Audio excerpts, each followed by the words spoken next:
We've got two hot wars breaking out already involving democracies. Taiwan threatened by China next. Where are the great leaders of the West, though? You know, I remember when we had Ronald Reagan in the United States, we had Margaret Thatcher in Britain, and okay, you know, it's just Australia, but we also had Bob Hawke, who I thought was pretty good. All of them at the same time. But look now, we've got Albanese. The US has got the weak Joe Biden. And Britain now has this joker, Keir Starmer, bungling a big speech, big time, when he talked about the hostages held by Hamas. I call again for an immediate ceasefire in Gaza, the return of the sausages, the hostages. Joining me, I know that hostages is tragic, but sausages, I mean, where did that come from? Joining me is Rowan Dean, editor-in-chief of The Spectator Australia, and host of Outsiders on Sky News every Sunday at 9 a.m. Free the sausages. Rowan, slip of the tongue, I've got it. But instantly, it's made him a laughing stock around the world. Just unfortunate or what? No, not unfortunate, appalling, and rightly so, a laughing stock around the world. But worse than a laughing stock, because the hostages themselves, who were taken in the most barbaric act since the Holocaust on October 7th last year, the most vile, atrocious attack that any civilized nation has seen since the Holocaust, the individuals who were unfortunate enough to be taken hostage into the bowels of Hamas and Gaza's tunnels have suffered the most appalling situation you can possibly imagine. As has been said, it's like they're living through the Holocaust themselves.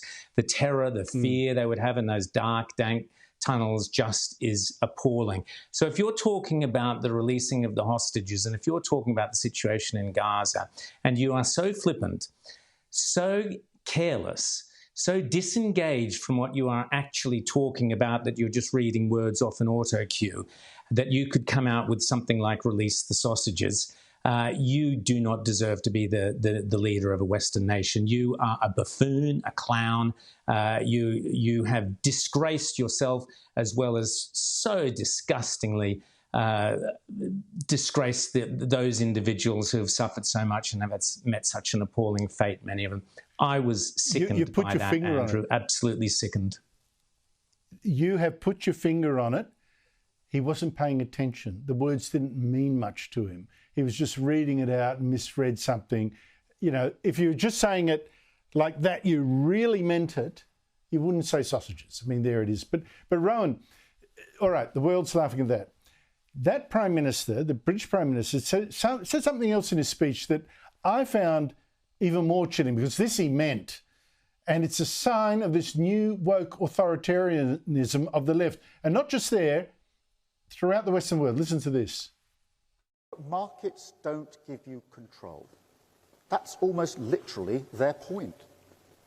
So if you want a country with more control, if you want the great forces that affect your community to be better managed, whether that's migration, climate change, law and order, or security at work, then that does mean more decisive government. And that is a Labour government. Taking back control is a Labour argument.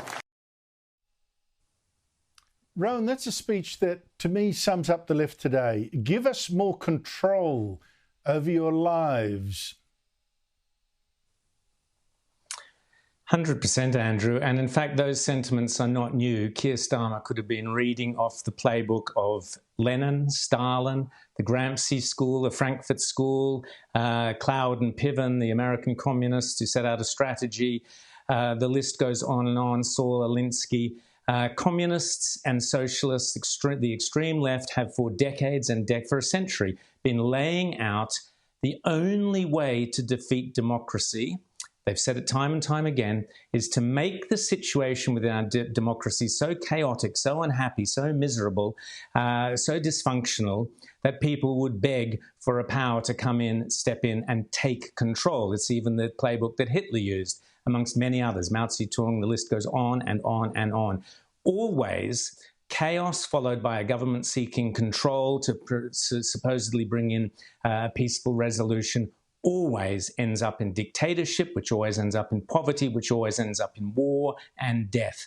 This guy making that statement that markets don't work, that he goes on to say that we will raise taxes in order to bring in more public servants, in order to put more control over your lives. This is a recipe for out and out socialism, communism, authoritarianism, even totalitarianism. And it is so despicable. Either this guy is so dumb that he doesn't realize that he's spelling it out, or he's so clever that he's quite prepared to brazenly put forward a plan to destroy democracy in Britain. You know, I asked at the top, where are the great leaders of the West today? I could only think of three, and you gave me one of the names when I was talking to you earlier about it. Argentina's President Javier Milei, Ukraine's President Volodymyr Zelensky, and a woman, Italy's Giorgia Meloni, who on the same day that Starmer gave his speech calling for more government control, well, she gave a far greater speech calling for freedom, for the West to stop apologising for itself. I found this inspiring stuff. I've listened to some of it.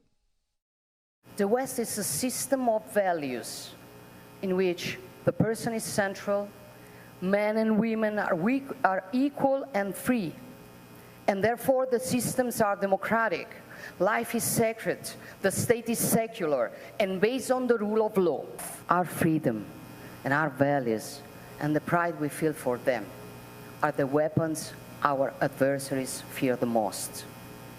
So we can't give up the strength of our own identity, for that would be the best gift we can make to authoritarian regimes. You'll remember, Rowan, that before she was elected, there were all these hit jobs on her in the media about how she was a neo-fascist and it was terrible and far right. It seems that she's the one talking freedom, and a lot of other leaders in the West, particularly the English-speaking world, they are not. Isn't it extraordinary, Andrew, how those leaders that are capable of just laying it out, common sense, basic common sense, no frills, you mentioned Margaret Thatcher, Ronald Reagan, Giorgia Meloni, they can lay out an argument simply about the role of government being to assist the individual, to provide the greatest amount of freedom for the individual to prosper, for that individual and their family to prosper. That's it. It's not rocket science. Yet the left ties itself up in knots with climate change or this or transgenderism or this or human rights of so on and so on. All which is about, as you mentioned with Keir Starmer, seizing control of power over people's lives. It's the collective versus the individual. Every government that prizes the role of the individual in society is successful, economically successful, and those individuals prosper in that society. Every society where these politicians step forward promising you a better life, so long as you give up your freedom and give them the control over your life, all will be better. They are the ones who create poverty, despair, war, and misery, and must be resisted at all costs. All praise to Giorgia Meloni. It's so simple. Let's hope that Peter Dutton plays the same playbook here. We need a leadership here because, as you mentioned earlier, we are now in the position where the Albanese government is little better than a clown show.